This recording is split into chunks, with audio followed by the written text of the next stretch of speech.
Hi, this is David Sweet. Please leave a message and I'll call you back as soon as I can. Thank you.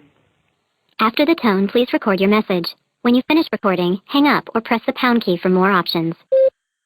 Good morning, this is Russell Scott. I'm curious about this Starchild Skull. Apparently, your lab did the DNA testing on it.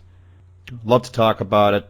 I know that you confirmed that it was 100% human and all that, but of course they're alleging that samples were contaminated and they challenged your methods. So, love to talk to you about that. My phone number is 604. Yeah, so no, I've called UBC. They're going to call me back. Okay. Hey, if you can get that report, Yep. I would love it because I cannot get it. You can't get the report itself? The report itself. Okay. I can't get, okay, just some background information. I have separated myself from the Starchild Project team. They no longer speak to me because they don't like the fact that I've taken over and have started questioning and doing an independent research because I found things that I know that they have covered up things.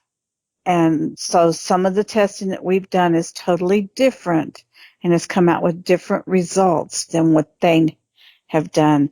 And they have covered up some of the things. Okay, what tests did they initiate?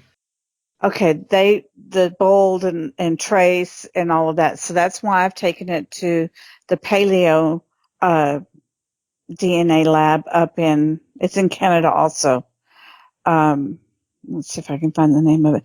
Paleo DNA Laboratory. So it's there in Canada and they do ancient DNA. Remember, Bold does not do ancient DNA. Besides them being a teaching lab, they only deal with up to 50 years old. So that's one reason why we needed to redo it. But so we've got it over at Paleo DNA Lab at Lakehead University. So that's where the latest testing is being done. So better testing, better equipment, new technology. So the results in 1999, quite a long time ago, Yes, were that this forensic DNA lab in Vancouver, where I am, found the standard X and Y chromosomes in 2 samples taken from the skull. And they claimed it was conclusive evidence that the child was not only human, male, but both of his parents must have been human as well. Well, that would have had to have happened. Now, the issue we have with that is we know for a fact that 2 of the samples were contaminated by students. And we know that because it was a match to their genetic DNA. So because we've got 2 contaminated samples, what we believe at the time happened, they were free. And we feel like that the lab was getting flack from up above so that they just put out that report to get us out of their hair. That's just a belief. That's not the fact.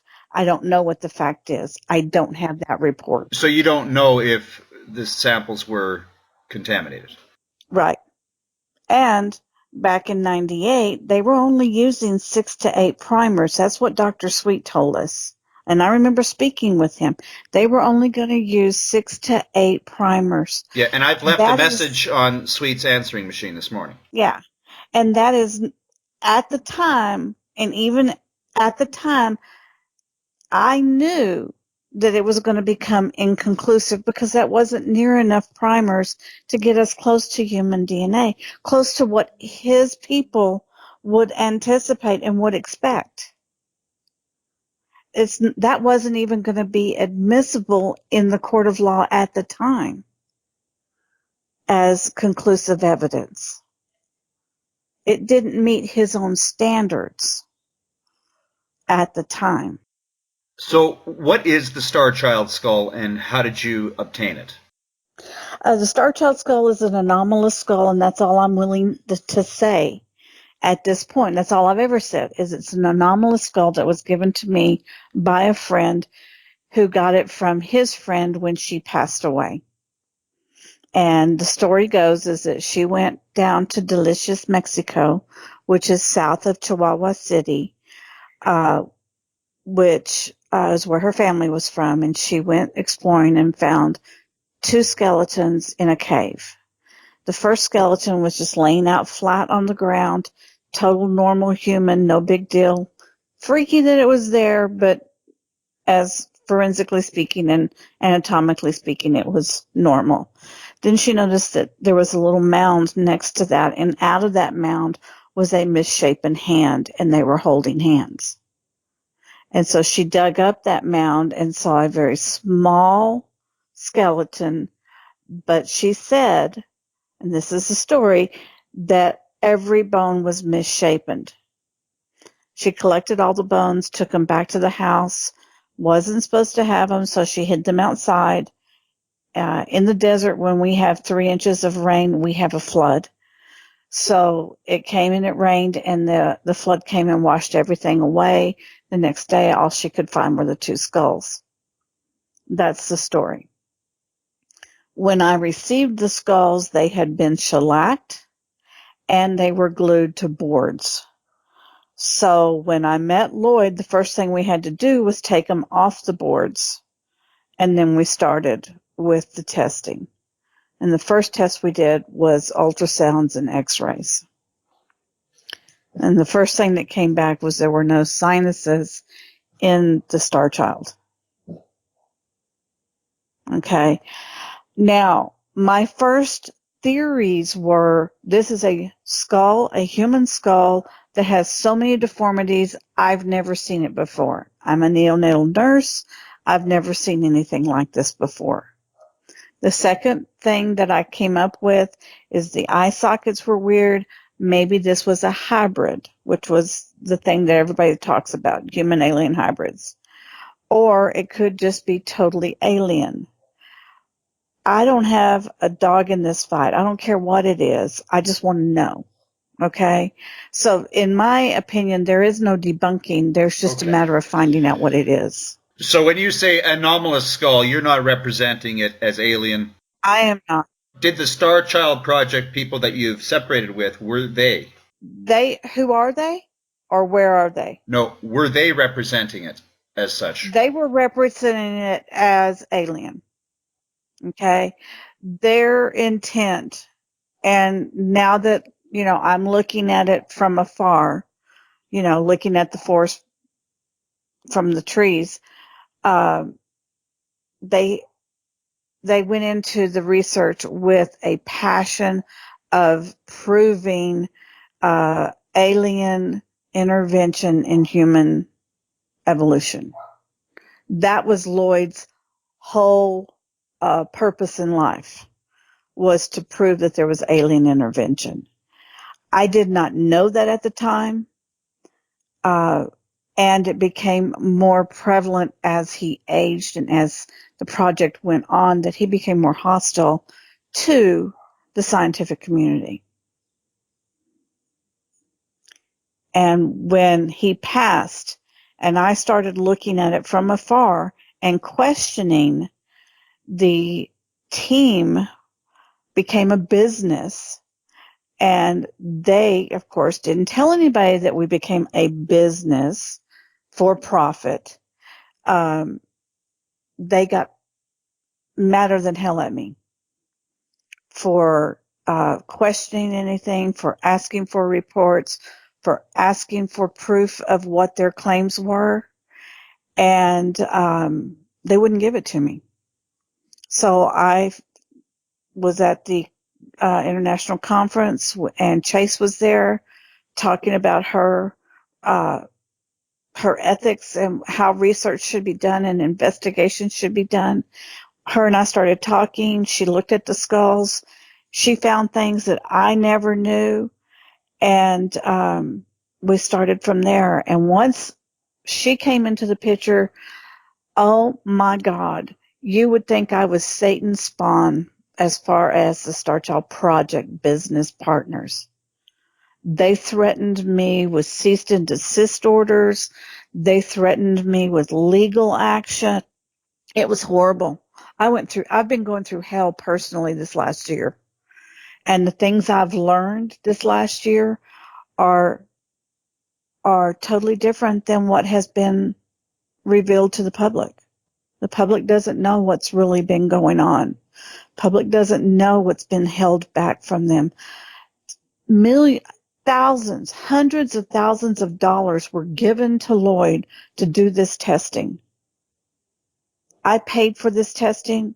It was less than $500 for the first test. So where did all that money go? There's no accountability. I can't find out how much was given or what it was used for. And I feel stupid because I allowed this to happen without intervening and questioning during the process. I trusted Lloyd explicitly. Melanie, the last thing the citizens of Loch Ness do is debunk the monster. Right. They don't shoot the golden goose. Are you trying to debunk it now? I'm just trying to find out what it is. Well, debunking in the sense that it's not alien. I don't know until we get the DNA. If the results proved it to be not of this earth, what would your reaction be then? Cool. Big deal. It's not going to change anything. I already know that there's other things out there that exist. I'm not stupid. I don't think the general population is stupid. I believe that the Native Americans and all of the cultures believe and have said, and if you look at all the legends, if you look at the Bible, the gods have come down to earth. They have mated with humans. You know, I'm not going to question that. That's oral tradition. And Native Americans from this area, that's their tradition. That's their stories. If it comes back being totally alien, makes sense, proves that story. If it comes back being a hybrid, makes sense, proves that story. If it comes back being totally human, totally deformed, what doesn't make sense to that is how did it live this long with this many deformities? That's the question. If it's human, we got a whole hell of a lot more questions. This being 900 years old. If you look at the Elephant Man, John Merrick, he was incredibly deformed, but lived... The question is how? And he lived in modern times. Hardly under good conditions. He was in the carnival, right? Right, But 900 years ago, something this deformed... What is the age you're suggesting the skull would be? The DNA, the carbon dating test, which is indisputable, is 900 years, plus or minus 50. And the age of the skull, like 10-year-old, 20-year-old, 30-year-old? All of the people that have looked at it, even from the Starchild Project, all of the dental people that have looked at it says that the teeth are of a 5-year-old. So this is a incredibly deformed skull of a 5-year-old. When I took it to the osteology museum, my heart sank because it's the same weight, the general same size of a 5-year-old. And Lloyd had always claimed that it was a teenager. He dismissed his own experts that said the teeth were of a 5-year-old that are on their website. But they weren't on the website until I started this new investigation. So the Starchild Project, which is now Lloyd's ex-wife, Amy, is changing the Starchild Project website to coincide with what I'm finding. If you look back at the old website, there's new information on the new website, and it correlates with what I'm finding. Could the skull simply be a case of progeria? Progeria, I've worked with progeria patients, and progeria, the bones are going to become porous. They're going to get brittle bones. They age faster. this is not that case. When you look at the bone under microscope, it is not, it's not like osteoporosis. The bone is a normal bone of a 5-year-old. So, progeria is out of the picture. Okay. That's not the case. This is not progeria. Now, of course, we can't say it's a 5-year-old if we're talking about an alien. We have nothing to compare it to. We have nothing to compare it to. But what we have is what we have. And we have, even David Sweet said it was a 5-year-old, and that's his expertise, is forensic dental. That's what his expertise was in at the time.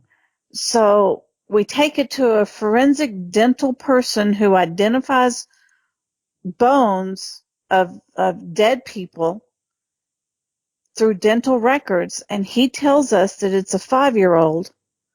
And then we have 5 other experts back then that says it's a 5-year-old. And I have multiple experts today that say those are 5-year-old teeth. That doesn't mean that the skull is that this entity is a 5-year-old. It means that the teeth appear to be 5 years old. That's all we can say. So I can't say that this is human. I can't say it's alien, but I can tell you what I see. And the teeth look and appear to be of a 5-year-old age. Does that mean if it's alien, it's 5 years old? No, it doesn't. It just means that the teeth look like they were of a 5-year-old human. That doesn't mean it's a 5-year-old human. That just means that the teeth look that way. If the DNA that we're doing now at Paleo comes back unknown, does that mean it's alien? No. That means it's a new species. We'll never be able to say it's alien until we get an alien to correlate it with. I appreciate that you're not promoting some agenda here. I have no agenda. I kind of fully expected there to be one, which there usually is, of course. And that's why the project team got so pissed off at me, because I don't have an agenda, and I never had an agenda. Not only that, but you're the owner of the skull. Oh, and there was conflict on that, because when the companies were formed, because of my trust and my love for Lloyd, I didn't read the fine print. They took the ownership away from me. And when the partners of the company got so pissed off, and I would not give the skull back to them, and I never said I wouldn't give it back to them. I just didn't have a trip planned to go back to Tampa. And I didn't see the need to put the skull back in a vault when get this one, the supposed geneticist, he's not a geneticist, he's a virologist, lost his job, and there was no research going on. Why pay for a vault when there's no research going on? I can put it here in a safe, not even in my own home, where nobody knows where it's at except for me and the team. They got pissed because I wouldn't give it back, and then they held the maxilla, the teeth, as hostage. So they have the maxilla now? No, I do. Because they finally realized I wasn't giving the teeth back, and I was going on with my research and my investigation in a non-passionate way, in an open-minded way, and the science is going to say what the science is going to say. They finally said, well, shit, we've got nothing. She's going against us. So they finally disbanded the company, which then they finally gave me the teeth back, but it was an ugly fight. Then come to find out When I finally got the report for the 2003 DNA, they're Native American. Guess what? Ownership can't be transferred. So they're trying to say they owned it. They never owned it because legally I can't transfer ownership. Legally, if this next DNA test comes back that it's a haplo A or haplo C, I have to repatriate it back to the Native American community. You have to give it back. Yes. What are some of the legalities in owning a skull? As far as I know, you just can't fill your house with human body parts. The only reason why it was legal for me to have human bone was because I'm a nurse and I was teaching anatomy. So I used it as an educational tool. That's how it wasn't illegal for me to have even human bone. Okay. The companion skull, completely human, no problem. It's comes from a different tribe. I have to repatriate that. But there's nothing illegal for me to have had them at the time because I was teaching anatomy. I could buy a complete skeleton from India. No problem. It's legal. Yeah, they're the world's largest distributor of cadavers, I understand. Right. Mm-hmm. Yeah. So I could easily own one. Anybody, really can order it out of a catalog. So I had no problem owning it. The person who gave it to me was a retired FBI employee. And so he gave it to me because he didn't want to get in trouble and lose his pension. Makes sense. And plus he wanted me to research it. We have an audience question here. Been a big fan of the show for a long time, from the Netherlands. He asks, Hydrocephalus. If not, why not? Okay, big question. Hydrocephalus. This just came up yesterday. Everybody that Lloyd took it to in the community said hydrocephalic. Hydrocephalic cradle boarded. And because of the agenda at the time, Lloyd argued, and was escorted out of the building, or security was called. So he would not accept that. And he came up with a lot of reasons why not to.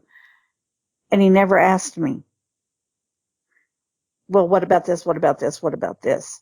And if you go online and you look at hydrocephalic children, older children, you're going to see a small face. You're going to see a lot of the things that you see with the Starchild.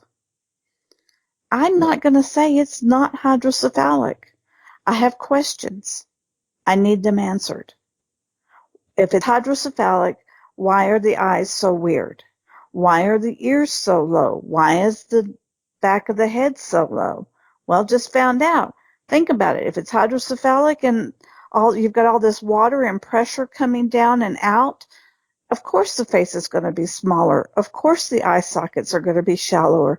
You've got pressure behind them. Of course the ears are going to be lower. I'm not ruling out hydrocephalic. I'm ruling out hydrocephalic as an infant, but that doesn't mean it couldn't have developed it at 2, 3, 4. We have another question here. I love this one. Does this skull have a connection to the crystal skulls? No, that's easy. Yeah, it is. This is a bone skull, not a crystal. A lot of people do seem to tie the two subjects together. I think it has something to do with the name, Starchild Skull, Crystal Skull. Yeah. And that was, I had to come up with a name in a short period of time. Because when we went public with it, I gave the skull to Lloyd 2 days before he ended up at the International UFO Conference in Laughlin. That was where we first took it. That was where the whole community saw it. And we were coming out and we were like, okay, we got to have a name for it because, you've got Neanderthal, her name's Lucy, all the new species that have come out, we have names for. And Melanie, what do you want to call it? Well, Sam, Sally, I didn't know. So it looked like a child to me.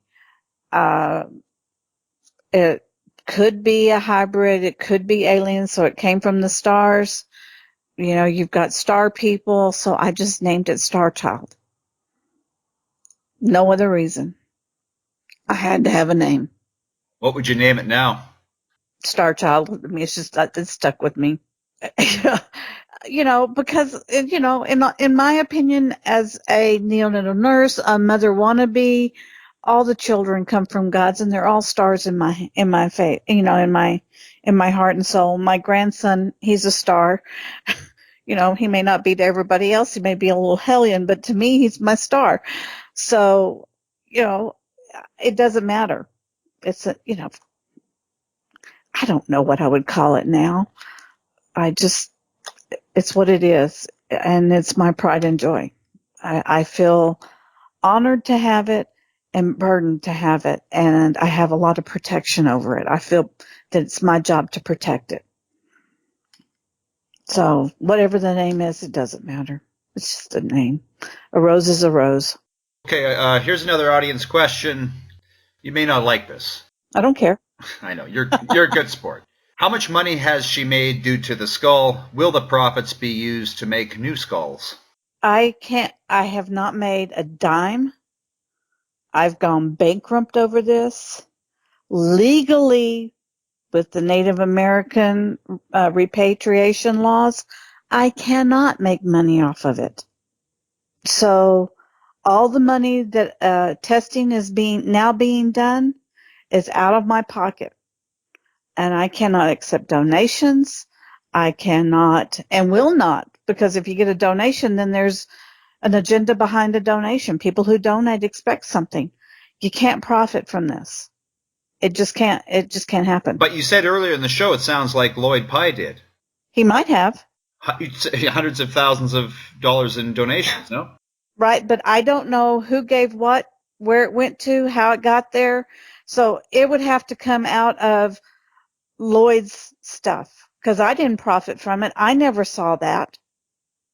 Whatever the company made, now I know they did a GoDaddy thing, and that we have track of, but I don't have access to that.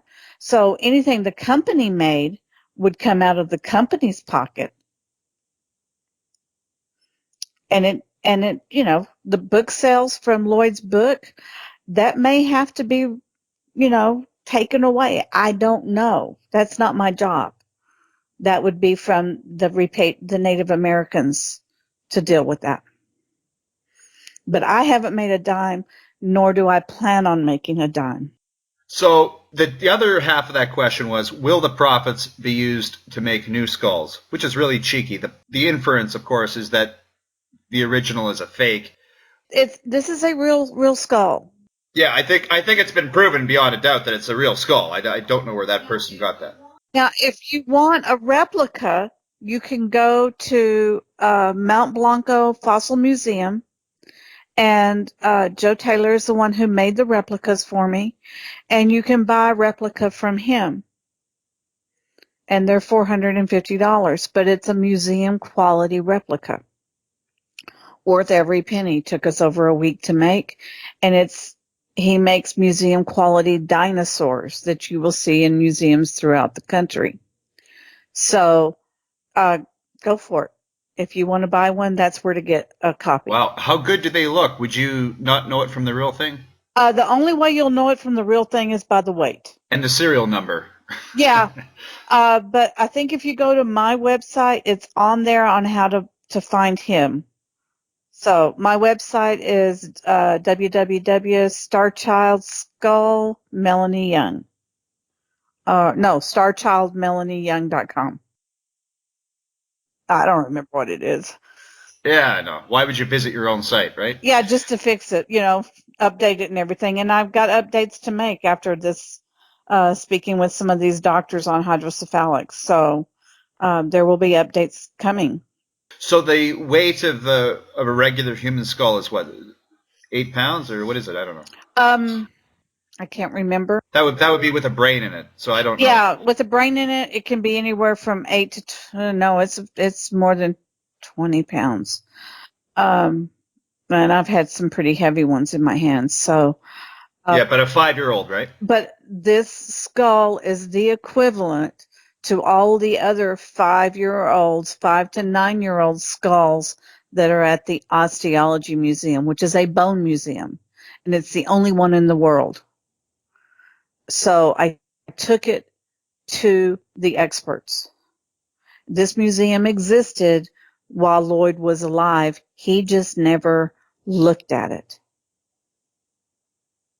because it was all about terrestrial things. I mean, they have elephants and, they have a completely articulated hummingbird. I mean, that is the most magnificent piece I've ever seen. But, so they have all of these bones of creatures, of dogs, cats, cows, and a lot of bones in the back of skulls. So we looked at children's skulls, we looked at adult skulls, we looked at the pumpkin head skulls, we looked at monkeys, we looked, I've had people say, oh, this is a monkey. I had somebody tell me it was a mole. I've had, and somebody told me it was a dog. And I'm like, okay, you three are idiots. But I got all those skulls out and looked at them. But when I held the Starchild with 5, 8, between 5 and 9-year-old skulls, it weighs the same. The interesting thing is it may weigh the same, but it holds more brain capacity. And that's been verified through multiple different people. Well, this isn't to say that there would be more brain. There could just be more water. Right. If it's hydrocephalic. There you go. I've had Brian Forster on the show. Do you know who he is? Oh, yes. What are your thoughts on the elongated skulls? I would go with what L.A. Marzulli and Chase Klutsky have to say before I would go with Brian Forster, because he's just a tour guide. But the elongated skulls are really interesting. From what I can see, just from what I can see on the internet, most of the ones that are on the internet, you can see where there is banding, where they were molded. Now, Chase and L.A. Marzulli have seen those that aren't.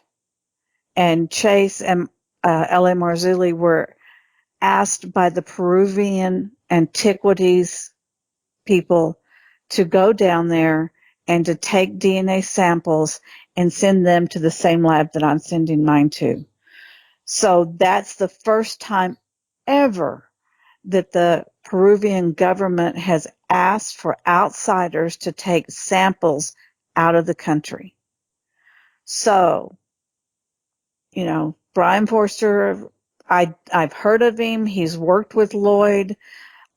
He's worked with this scientist that was a member of the Starchild team who claimed to be a virologist, who claimed to be a geneticist, turned out to be a virologist. They've all worked with him, but he's not a geneticist.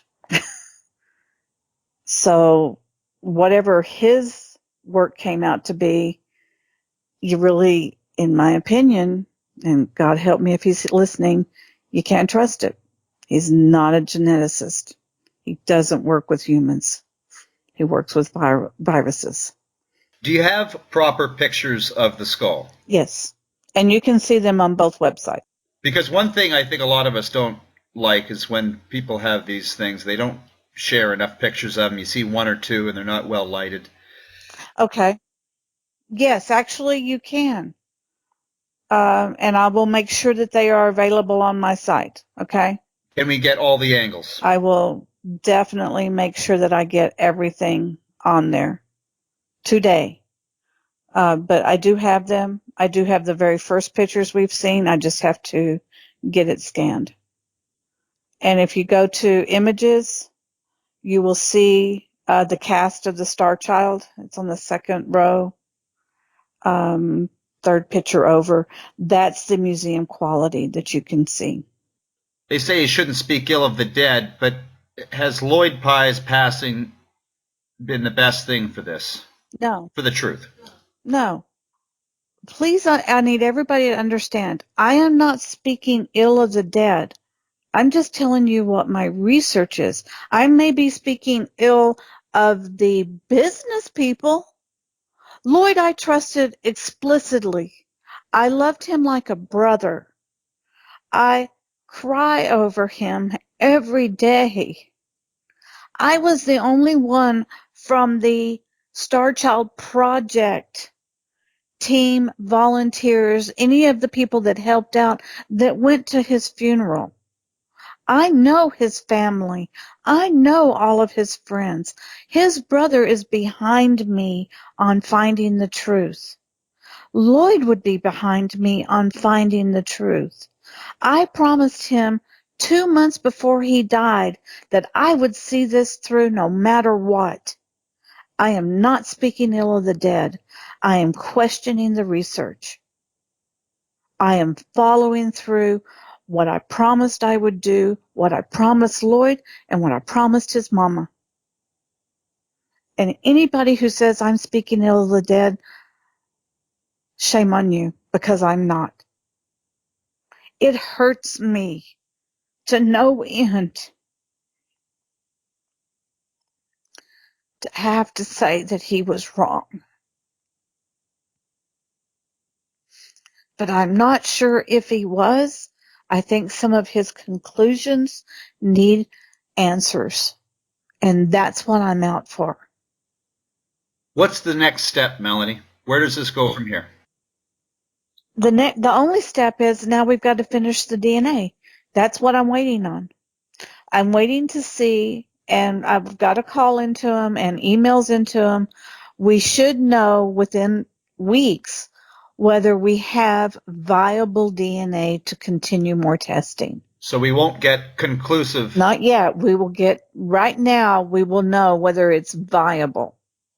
It's 900 years old. Ancient DNA degrades.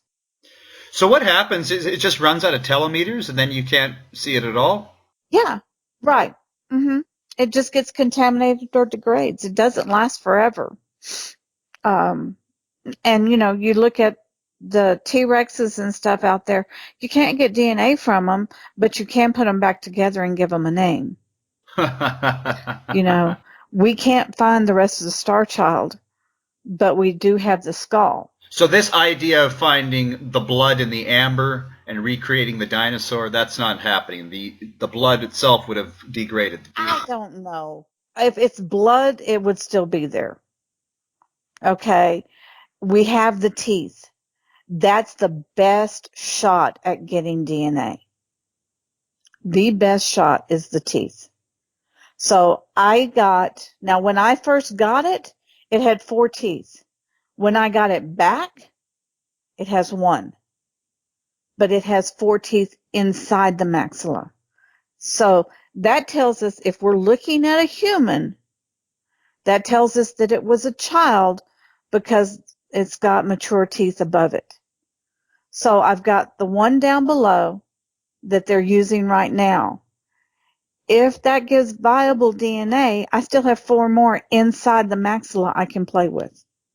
Are you asking for funding to get some of this testing done? I can't do it. Legally, I can't ask for funding. And right now, I wouldn't, because I have so many questions about the funding that's already happened.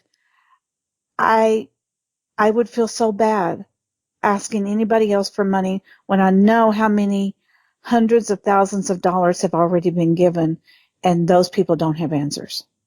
Wow.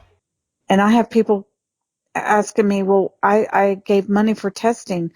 I gave money for documentaries. And I'm like, I literally have to tell them they've been swindled because I don't know anything about it. I don't have anything. No money came to me, and I don't have any documentation, or there's no accountability. I don't know what happened to all that money. And I hate to say that. And I'm not saying that it wasn't used for whatever testing was done, if testing was done, I don't have those reports. So I'm not saying that it wasn't used for that. I'm just saying I don't know because I don't have any documentation. And you've asked if I can get my hands on the reports out of UBC. Oh, yeah. I mean, I don't know if I can, but I'll ask. If you can, that would be great, because I think that Amy, Lloyd's ex-wife, has it. She's just not going to give it to me. And it wasn't until I started this new investigation did I ever see the 2003 DNA results. They never showed up on the website. The gel sheets that you can see on the Starchild Project website, I've never seen. I don't have the hard copies. Legally, I own those hard copies. They're mine. But I can't get them. They won't give them to me. Anything that the testing of my skull has come back, all of that I own. And they won't give it to me. Wow. Well, the Starchild Skull story continues, but in a different direction. Right. Well, in the direction I've always wanted it to go. It sounds far more scientific than before. Right. And but when I met Lloyd, that's what he said he wanted to do. Mm-hmm. No, not really. He said, you've got to take it to the scientists. The problem I feel happened is when the scientists didn't agree with his observations, he negated them. Now, I don't know, but that's what he told me. Without listening to a full explanation, if the doctor said, oh, it's hydrocephalic, and he didn't want to hear that, he didn't let them explain why. And if I'd ever heard that explanation, like I did yesterday from Chase, it would have made a lot of sense.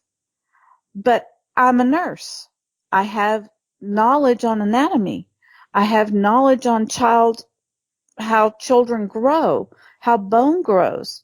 Lloyd didn't. Lloyd's research was in Sasquatch. He knew facial bones of Sasquatch. He knew footprints. Yes, he tried to educate himself, but he didn't have, I don't know. I'm able to critically think. I'm able to look through the process of how things grow in a human being. And I'm able to visualize things. People want to believe. People want to believe. People are going to hate me or they're going to love me. They're going to throw tomatoes at me or they're going to throw roses at me. You can please some of the people sometimes, but you can't please them all the time. So all I can do is give you the truth as I know it. Melanie, great interview. Will you keep us apprised of the updates? Definitely. Definitely. Yeah, I'd love to have you back on, and maybe in a few weeks when they see if any of this DNA can be used. Okay. Yeah. And of course, you can go to my website. Under updates is where you're going to find everything. StarchildMelanieYoung.com. Right. And is there any way for the audience to contact you if they have questions, say? Yes. If through that website there's a contact page, you can subscribe. You're welcome to email me through the contact page. I answer all emails. You can make a comment. I never delete comments. I don't ever tell people or stop people from using my website. I can guarantee you the Starchild Project has banned me from their Facebook. They delete things that are negative. Everything that you see on there is positive. I will never delete anything. Everybody's allowed their own opinion. So if somebody wants to go in there and yell at me for saying what I said, go for it. I got no problem with that. Brilliant. Melanie Young and the Starchild Skull. Great show. Thank you so much, Melanie, for being a guest on the program. Thank you for having me.